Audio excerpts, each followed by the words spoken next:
Bienvenue sur RTV. À 4 mois de l'élection présidentielle, le RHDP se met en ordre de bataille. Que ce soit du côté de la 2EA élection, la 2EA communication, chacun a commencé à mettre en place ses stratégies pour la victoire du candidat du RHDP. Les 30 et 31 mai dernier, la direction exécutive adjointe chargée de la communication du RHDP a organisé un séminaire de formation à l'endroit de ses cybermilitants et relais régionaux en vue de l'élection présidentielle d'octobre prochain. Ce séminaire s'est tenu dans la commune de Cocody sous le thème « Communication du RHDP, quelle approche participative pour une meilleure efficacité ». Pour en parler, nous recevrons dans la deuxième partie de cette émission deux acteurs clés de cette rencontre. Karim Ouattara, sous-directeur marketing politique du RHDP, et Eric Bayala, vice-président du comité scientifique de ce séminaire de formation. Je le disais tantôt, le RHDP prépare activement la victoire de son candidat à la prochaine présidentielle. Le week-end dernier, des structures du parti ont organisé un séminaire à l'endroit de leur animateur. Pour plus de détails, je vous propose de suivre ce reportage d'Aboubakar Siddiq sur des images d'Innocent Seka. Les différentes entités du RHDP se mobilisent pour la présidentielle d'octobre 2020. Parce que la prochaine présidentielle se jouera aussi sur les réseaux sociaux, le RHDP a outillé ses relais régionaux et cybermilitants. Vous serez un moteur de sensibilisation, de mobilisation, de rapprochement, de propagande. C'est vous qui allez véhiculer l'image du candidat. Au même moment, la 2EA en charge des élections formait ses membres. Objectif, inviter les militants à participer massivement au processus de révision de la liste électorale et continuer d'implanter le RHDP. Nous avons le devoir de préparer nos formateurs à l'effet que ceux-ci partent sur le terrain pour aller amplifier les directives que le RHDP a arrêtées en termes de stratégie. Et nous avons foi qu'avec l'occupation du terrain, nous allons garantir la victoire dès le premier tour pour notre candidat. Un mot d'ordre bien reçu par les coordinations régionales qui se renforcent davantage pour occuper le terrain. Le 1er juin, la coordination régionale du Tongpi a aussi tenu un séminaire avec tous les cadres de la région dans la même perspective de cette présidentielle. Nous travaillons pour que la région du Tongpi, qui est déjà une région acquise au RHDP, puisse maintenant impacter fortement sur le résultat national. Le RHDP est plus que jamais déterminé pour la victoire du candidat Amadou Gon Coulibaly dès le premier tour. Lors de ce séminaire, nous avons rencontré justement des cybermilitants. Ils nous racontent les leçons tirées de ce séminaire. Cette formation qui nous est donnée aujourd'hui par les officiels du RHDP va nous permettre de pouvoir divulguer les informations vraies, de pouvoir faire la promotion de nos différents leaders du RHDP, de pouvoir faire la promotion des actions posées par notre parti, le RHDP. À partir de ce séminaire, c'est de travailler en cohérence. C'est une bonne cohérence, c'est d'avoir les mêmes pensées, d'être professionnel, c'est de respecter toute la charte graphique du parti, c'est de ne pas aller dans tous les sens.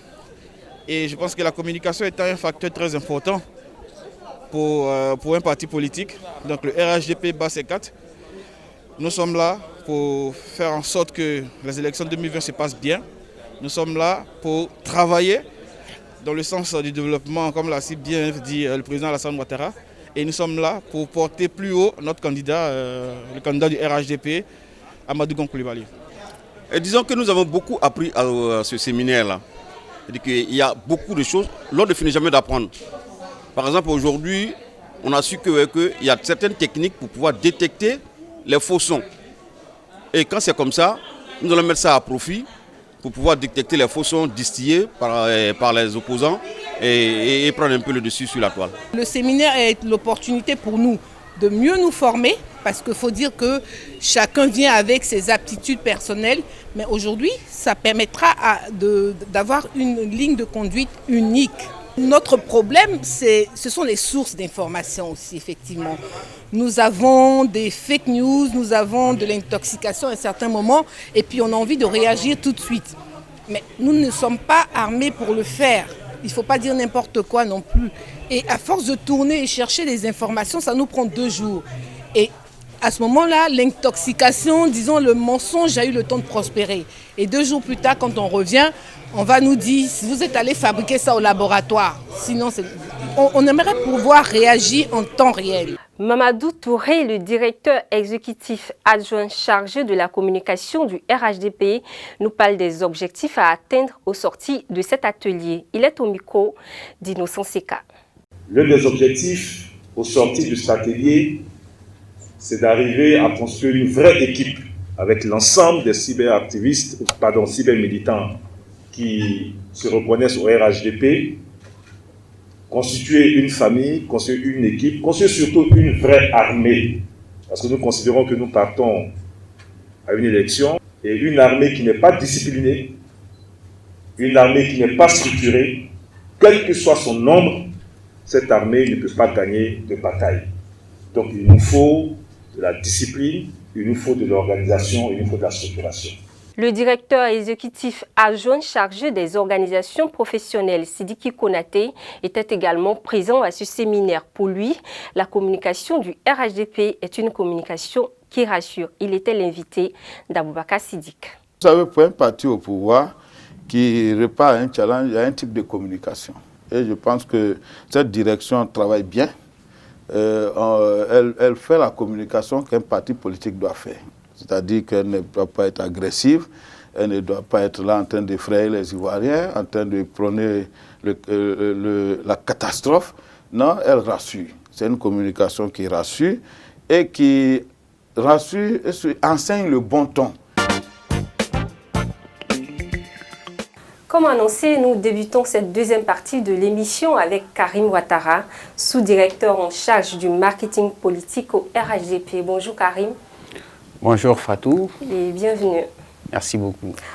Un séminaire à l'endroit des cybermilitants et relais régionaux proches du RHDP. Qu'est-ce qui justifie son organisation? Vous savez très bien que nous sommes dans un contexte préélectoral et nous avons nos relais en communication, notamment sur le terrain physique et nous en avons aussi sur le terrain numérique. Donc, ce qui justifie l'appellation de cyberactivistes ou cybermilitants. Donc, il fallait bien qu'on puisse se mettre d'accord sur une ligne de conduite, la discipline à observer au sein du parti, de sorte à pouvoir aller en rang serré et face à cette élection qui arrive et qui, je pense, sera très alléchante. C'est quoi la notion de cybermilitants? Que font-ils? Qui sont-ils? Et surtout, quel rôle jouent-ils en faveur du RHDP? Bien, je vais commencer déjà par quel rôle joue-t-il. Comme je viens de le dire, ce sont nos relais. Donc, les cybermilitants, pour nous, c'est ceux qui, à travers Internet, pas forcément Facebook, Internet en général, parce que vous avez non seulement Facebook, vous avez Instagram, vous avez Twitter, vous avez Pinterest, vous avez également WhatsApp, vous avez en tout cas tout ce qui rentre dans la promotion et la propagande, dans le sens propre du terme, donc à travers Internet. Donc ces personnes-là qui sont en charge de relayer notre information, nos informations au sein du parti, de faire la promotion du parti, donc la promotion des valeurs du parti, des hommes du parti sur Internet. Voilà ce que nous appelons donc les cyberactivistes. Maintenant, ils deviennent militants lorsqu'ils s'inscrivent dans le cadre et la droite ligne des activités du parti. Jusqu'où un cybermilitant peut-il aller ou ne devrait pas aller dans son activité sur les réseaux sociaux? Il est clair que dès l'instant où on se définit comme étant militant, qu'on soit cyber ou qu'on soit physique, mais dès l'instant où on est militant, dans le cas d'espèce, nous parlons de cybermilitant, donc on est militant en ligne, il faut bien respecter la discipline du parti. Donc il faut connaître son parti, connaître son idéologie, connaître le programme de campagne, connaître les hommes du parti, savoir un peu ce sur quoi est-ce que le parti est fondé, les règles d'engagement du parti et tout. Donc c'est ce qui définit le statut de cybermilitant. C'est clair que nous avons beaucoup de volontaires en ligne. Eh bien le parti va forcément puiser sa ressource dans les volontaires et les volontaires qui se désignent et qui se font identifier au sein du parti. Donc rentre désormais dans un cadre bien organisé avec un fichier de suivi. Donc il est clair que le cybermilitant ne pourrait pas tenir des propos ou s'auto-proclamer en tant qu'une personne qui donne la ligne directrice donc, au parti. Donc c'est clair qu'il y a une source d'information, il y a un directoire, il y a une direction exécutive, il y a des instruments donc, du parti. Dès l'instant où vous êtes enregistré en tant que militant du parti, vous devez respecter donc la discipline du parti.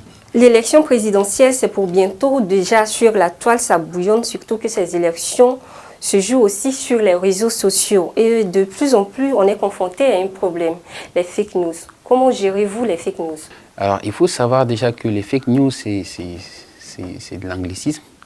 Ça voudrait dire donc fausse nouvelle. Bien sûr. Donc, les fausses nouvelles ou infox, d'accord? On l'a dans les médias traditionnels. Il y a des gens qui peuvent également diffuser des fausses nouvelles à travers les médias traditionnels. Mais dans le cas donc, de l'Internet et particulièrement de Facebook, où on a beaucoup plus commencé à entendre parler de fake news parce que tout le monde peut rester dans son petit salon derrière un clavier d'ordinateur ou de téléphone, de smartphone pour diffuser une information, soit un canular ou en tout cas une information qui a été tronquée et dans l'intention de peut-être manipuler l'opinion. Et nous, au niveau du parti, nous savons que cela existe et nous savons également qu'au niveau de Facebook particulièrement, il existe donc une politique de gestion de Facebook. Mais dans le cadre de la diffusion d'informations tronquées, déformées, manipulées, il est difficile pour Facebook de pouvoir déterminer cela. Donc c'est à nous qui sommes au niveau de la Côte d'Ivoire, pour ce qui nous concerne, pour nous qui gérons la politique au niveau de la Côte d'Ivoire, ce que nous pouvons dire déjà, la première chose que nous faisons à notre niveau et ce que nous demandons à nos cyber-militants et à tous les Ivoiriens qui sont abonnés sur Facebook de faire, c'est que lorsqu'une information est diffusée, il y a des techniques pour pouvoir détecter. Il faut d'abord voir la source de l'information. Il faut essayer de voir déjà celui qui a diffusé l'information, quelle est la crédibilité de cette personne. Il faut aussi voir quels sont les éléments qui sous-tendent donc cette information qui a été diffusée. Essayer de retrouver le contexte dans lequel les éléments se trouvent. Il y a des outils qui existent. Il y a des outils qui existent. Vous avez le décodex qui existe. Donc le décodex, avec le décodex, on peut tout de suite savoir si une information est fausse en fonction de la source. Et également, vous avez Est-ce que c'est accessible à tous? Oui, tout le monde peut. Il suffit d'aller sur Google, vous tapez, vous allez retrouver cela. Donc, Décodex, en fait, c'est 3 outils qui sont réunis. Vous avez Chrome, vous avez... Bref. Et aussi, vous avez, pour ce qui est des images, parce qu'il y a des personnes qui prennent une image dans un contexte et le renvoient dans un autre contexte. Donc, avec T-Nice, c'est possible de retrouver la source des images, voilà. Donc, et heureusement, en Côte d'Ivoire, ici, on se connaît pratiquement et on sait plus ou moins d'où viennent un peu la manipulation d'un certain nombre d'informations. Donc, au niveau du RHDP, nous sommes vraiment prêts. C'est clair que dans les 5-10 premières minutes, l'information va fuiter, mais dans les 15-30 minutes, on va rattraper, on va rectifier l'information. D'ailleurs, le gouvernement est dans ces... Là, je dissocie le gouvernement du RHDP. Donc, c'est pour dire que le gouvernement, dans le cadre de la lutte contre la maladie à coronavirus, a lancé donc une campagne de sensibilisation où ils disent qu'il faut connaître le bon son, donc la bonne information, le bon son pour rester donc dans le jargon ivoirien, donc ça veut dire la bonne information. Et ils ont mis un certain nombre d'astuces, notamment vérifier la source, vérifier l'auteur, vérifier le contexte, ainsi de suite. Donc il y a des petites astuces comme ça que le gouvernement a commencé à balancer. Ça ne date pas de maintenant, de plusieurs mois, depuis que nous avons connu malheureusement cette situation sanitaire. Et nous, au niveau du RHDP, on va leur emprunter cette technique, on va l'améliorer et puis on va également donc diffuser ça au maximum. Et à travers vos antennes, je voudrais interpeller tous ceux qui nous suivent pour dire que ce n'est pas seulement une question de militantisme ou de parti politique, mais cela concerne tout le monde. Et bien évidemment, quand vous avez une information, surtout quand elle est trop grosse, c'est clair qu'il y a des informations, bon, à titre de donner l'information et ça passe, mais lorsqu'une information d'abord crée un effet viral sur les réseaux sociaux et que l'information est trop grosse, c'est-à-dire ça vous interpelle, dès l'instant où l'information vous interpelle, n'y croyez pas d'office. Allez-y vérifier donc la source de l'information, qui est-ce qui est derrière l'information, quelle est sa crédibilité. Et maintenant, si vous ne pouvez pas retenir le nom des outils de détection des fake news, allez-y tout simplement taper dans un moteur de recherche outils de détection de fake news et vous aurez des outils, automatiquement vous prenez l'information et vous mettrez, vous verrez, ça va sortir. D'accord, on revient au séminaire. Certains militants ont affirmé ne pas être suffisamment armés pour répliquer aux fake news. Comment cela est possible? Oui, les militants, c'est clair que les militants ne sont pas suffisamment armés et même après la formation, ils ne seront pas suffisamment armés. Les fake news, c'est-à-dire on ne peut pas anticiper une fausse nouvelle, on ne peut pas anticiper une infox. Vous voyez? Parce que les infox peuvent partir soit sur les réseaux sociaux, ça peut partir également d'un blog qui ne dépend pas forcément de nous. Donc il y a un administrateur derrière le blog qui balance et quelqu'un prend un relais sur les réseaux sociaux. Donc ça fait, il y a une double source, la source qui a diffusé la fausse nouvelle et il y a la source qui partage la fausse nouvelle sur les réseaux sociaux. Donc c'est clair que un cybermilitant ne sera pas suffisamment outillé dans les premières minutes à détecter une fausse nouvelle. Donc ce qu'on leur demande, c'est la retenue, avoir de la pondération. Dès l'instant où l'information est balancée et que vous notez dans un premier temps que c'est une information qui est trop grossière, ça veut dire que cela interpelle déjà votre sens critique. Et quand ça interpelle votre sens critique, avant de relayer l'information, déjà allez-y vérifier la source de l'information, l'auteur, le contexte, un certain nombre de choses. Voilà. Selon vous, quelle est la meilleure plateforme de communication pour un cybermilitant? Facebook, Twitter et pourquoi? Non, en fait, ça dépend des contextes. Dans le cadre de la Côte d'Ivoire, vous savez qu'en Côte d'Ivoire, nous avons environ 26 millions d'habitants, d'accord, selon le recensement. Et nous avons environ 12 millions d'internautes, donc 12 millions d'Ivoiriens qui sont sur Internet. Et dans ces 12 millions d'Ivoiriens qui sont sur Internet, on a environ 4 900 000 qui sont sur Facebook. Voilà, donc on a 4 900 000 qui sont sur Facebook environ, on a 650 000 environ sur Instagram et on a environ 140 000 sur Twitter. Donc en fonction de cette classification, il est clair que quelqu'un qui veut avoir une grande audience va prioritairement aller sur Facebook avant d'aller sur Instagram et ensuite sur Twitter. Et pour ceux qui veulent vraiment être vus au niveau international, c'est clair qu'il faut privilégier Twitter. Mais dans le cadre d'un contexte électoral, on s'adresse à des électeurs ivoiriens, à des citoyens ivoiriens. Il est clair qu'il faut privilégier Facebook. Voilà. Donc aujourd'hui, au RHDP, on privilégie Facebook. Oui, prioritairement c'est Facebook et on est sur les autres canaux également. D'accord. Serge Kofi le drone, ça vous dit quelque chose? Oui. Qu'est-ce que vous avez pensé de son arrestation? Bon, il est clair qu'il faut que les gens sachent qu'au niveau du RHDP, nous suivons également les actions du gouvernement. On peut les critiquer quand ça sort d'un contexte légal. On les soutient quand ça s'inscrit dans le cadre dans un contexte légal. Alors, il est clair que Facebook a des normes, a une politique.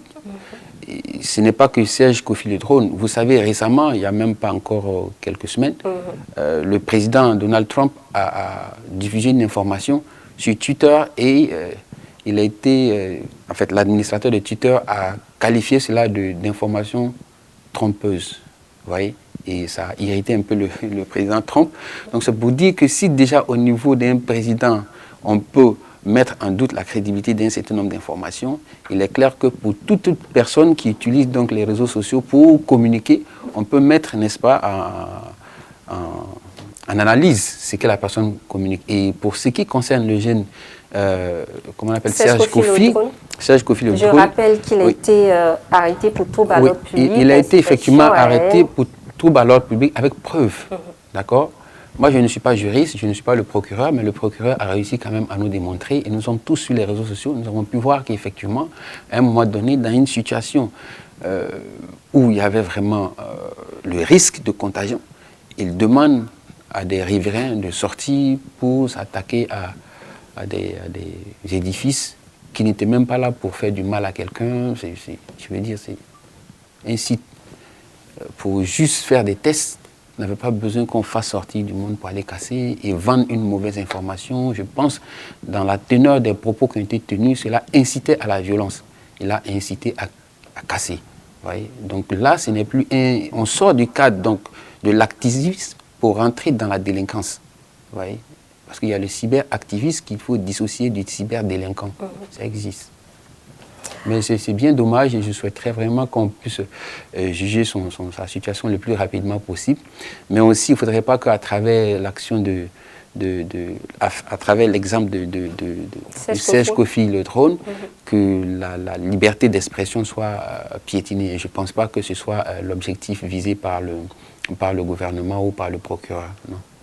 Est-ce qu'un cybermilitant du RHDP a été déjà inquiété? Oui, je pense que d'ailleurs on a reçu bon, pour nous qui sommes au sein de la direction exécutive adjointe chargée de la communication du RHDP,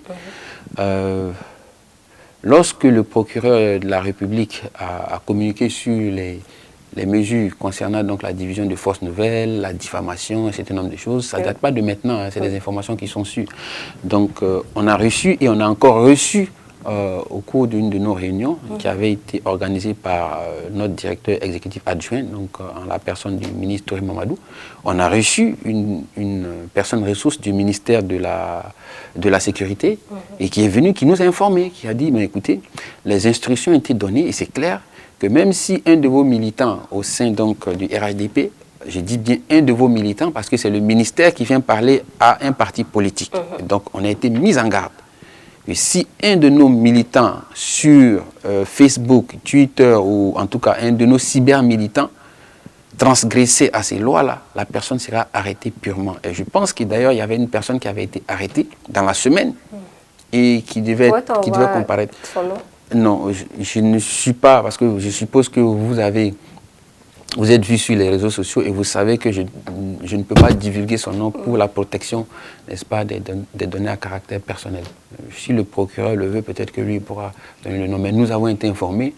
Bon, c'est vrai que ça nous a fait un pincement de savoir qu'un de nos militants avait été pris et les éléments qui avaient été présentés, c'était factuel. Je pense qu'il y a des moments où il y a des personnes qui ont dit non, il faut tuer tous les BT, il faut faire... Mais c'est des propos très graves. Moi, je ne peux pas encourager cela. Et mon militantisme et mon statut de citoyen ne peut pas encourager cela. Vous voyez? Donc moi, si j'ai un militant qui fait cela en tant que cyber-militant, mais je te dénonce. Je ne t'encourage pas, je ne te sensibilise même pas, je te dénonce pour qu'on t'arrête pour l'exemple. Voilà. À 4 mois de l'élection présidentielle, quelle sera la mission principale des cybermilitants du RHDP? Eh bien, à 4 mois des élections, déjà c'est déjà de s'approprier les missions du parti, les valeurs du parti, qui sont donc la paix, le dialogue, la sécurité, donc la sécurité et la stabilité qui vont ensemble, et le développement. Donc quand vous connaissez les valeurs du parti, il faut maintenant vous approprier le programme de notre candidat, qui est connu de tous, en l'occurrence donc du Premier ministre Amadougo. Et aussi, il faut connaître les hommes du parti et maintenant être un relais sur les réseaux sociaux, faire connaître le parti, faire aimer le parti et faire agir pour le parti. Voilà un peu les 3 missions qu'on assigne à nos cybermilitants. Merci beaucoup Karim Ouattara d'avoir répondu à nos questions. Merci. Je rappelle que vous êtes le sous-directeur en charge du marketing politique au RHDP. C'est cela. Et maintenant, place au second invité. Éric Bayala est mon deuxième invité dans cette émission. Il est le sous-directeur associé chargé des relais régionaux et de la diaspora. Bonjour Éric. Bonjour Fatou. Et bienvenue. Merci. Ce séminaire a enregistré près de 400 participants. Sur quel module les cybermilitants ont été formés? En ce qui concerne les modules de formation de ce séminaire, naturellement, il n'est pas question ici de venir vous dire le contenu de ces modules. Mais ce que je peux vous dire, les modules ont répondu aux attentes de nos séminaristes. Ils en sont repartis satisfaits. Et je pense que pour nous, c'était là que se trouvait le challenge. Et donc, comme ce pari a été gagné, nous pensons que c'est ça l'essentiel. C'était un séminaire aussi à l'endroit des relais régionaux. Quelle est la mission qui leur est assignée? Oui, vous savez que le RHDP est en train d'achever sa construction de par sa jeune histoire de partis politiques, mais composé de vieux acteurs de la politique. Donc, en ce qui concerne les relais régionaux, nous avons 41 coordinations à travers toute la Côte d'Ivoire. Et donc, c'est le parti, j'allais dire politique, qui a vraiment une assise nationale. Et pour nous, chaque coordination régionale a des chargés de communication, a des cybermilitants et a des maîtres de cérémonie. Et en organisant ce séminaire, c'était donc de leur donner les éléments de langage, de partager avec eux de façon grosso modo la vision du parti et de leur donner des missions particulières qui sont propres aux instructions à nous donner par M. le ministre en charge de la communication. du RHDP. Souffrez que je ne puis en dire plus. Concrètement, comment est-ce que ça se passe avec les cybermilitants de l'extérieur du pays, qui sont à l'extérieur du pays? Oui, les cybermilitants à l'extérieur du pays font partie intégrante des responsabilités dévolues au directeur exécutif adjoint en charge de la communication. Vous savez que la pandémie du coronavirus, de la Covid-19, fait qu'ils n'ont pas été associés, en présentiel, mais les modules que nous avons déjà conçus sont des modules qui prennent en compte également, j'allais dire, les différentes missions et leurs responsabilités. Au niveau même de l'organisation du parti, il y a une direction exécutive adjointe chargée des militants de l'extérieur. Et donc, en parfaite synergie avec monsieur le DIACOM, comme on le dit chez nous, je pense que les cybermilitants de l'étranger sont pris en compte. Et au moment venu, des dispositions seront prises pour que ceux-là soient vraiment visités en présentiel et de partager avec nous la vision et les rôles qui nous ont été assignés par la direction exécutive du parti. Est-ce que les objectifs du RHDP en organisant ce séminaire ont été atteints? Oui, chère madame, les objectifs ont été atteints au regard des fiches d'évaluation que nous avons reçues à l'issue de ce séminaire. Les séminaristes ont marqué, j'allais dire, leur satisfaction. Satisfaction au niveau du contenu des modules, satisfaction au niveau des formateurs qui avaient la maîtrise de leurs sujets. Et donc, à tout point de vue, ils en sont partis très satisfaits. À côté de cela, nous avons eu les retours au niveau de nos coordinations régionales, les appels de félicitations. Et cela est sans contexte que nos objectifs ont été atteints. Parce que nous avons, depuis le week-end dernier jusqu'à aujourd'hui, nous avons eu un délai test pour voir est-ce que nos relais régionaux, est-ce que nos cybermilitants ont véritablement assimilé les modules que nous leur avons donnés. Aujourd'hui, je m'avais vous dire que les autres sont en attente. Chacun veut véritablement profiter pour se mettre à diapason. Et donc, au regard de tout cela, je voudrais encore dire merci à M. le ministre Mamadou Touré, qui, grâce à sa vision, nous a permis donc d'apporter cet élément-là essentiel dans la formation de nos acteurs opérationnels en charge de la communication, aussi bien sur les réseaux sociaux que sur le terrain. Qu'est-ce que cette formation va apporter aux cybermilitants du RHDP? Oui, cette formation va apporter d'abord, comme je l'ai dit tantôt, une harmonisation au niveau donc, des éléments de langage, sur la vision du parti, sur le profil de notre candidat pour l'élection présidentielle, et puis également sur, j'allais dire, cette discipline idéologique. Parce que pour nous, le parti dirigé par son Excellence Alassane Ouattara consiste à former des militants qui sont engagés, qui respectent une éthique, qui sont coulés dans le moule d'une discipline politique qui relève, j'allais dire, des valeurs du RHDP, comme l'a dit monsieur le sous-directeur en charge du marketing politique. Donc pour nous, c'est de construire une pyramide de compétences, j'allais dire, au service du parti. Et donc cette formation a apporté beaucoup. Aujourd'hui, un cybermilitant du RHDP, de par ses écrits, de par ses prises de position qui sont policées et qui prennent en compte le niveau de langue, la politesse, le respect de l'opinion de l'autre, sont en somme, j'allais dire, des valeurs que nous promouvons et qui font qu'aujourd'hui les cybermilitants du RHDP sont les mieux sur la place. Merci beaucoup, M. Eric Barriala, d'avoir répondu à nos questions. C'est la fin de cette émission. Vous pouvez suivre cette émission sur notre site internet rtv.ci, le tout en minuscule, ou encore vous rendre sur notre chaîne YouTube Rassemblement Web TV. Merci et à bientôt. C'est moi qui vous remercie.